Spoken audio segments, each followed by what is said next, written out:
সময় কীভাবেই যেন বয়ে চলে যায়। নমস্কার, আমি প্রিয়া। কেমন আছো তোমরা সবাই? আশা করি সবাই খুব ভালো আছো। আজকে ছিল আমাদের বিএডের 4th সেমিস্টারের লাস্ট প্র্যাকটিক্যাল এক্সাম। তো দেখো, সকলেই একটু চোখ বুলিয়ে নেওয়ার পালা স্যার আসার আগে। তো এবার আমাদের এক্সামিনের স্যার এসেছিল।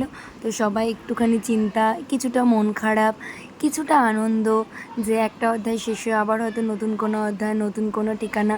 কিন্তু একটা অধ্যায় শেষ হতে যে কত বন্ধুত্ব, কত মিস করা, কত খুনসুটি থাকে সেটা আর বলে বোঝাতে পারবো না।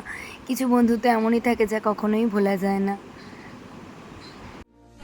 ঘন মেঘে ঢাকা সুহাসিনীর আঁকা, তুমি কি গো সেই মানিনী অসাড়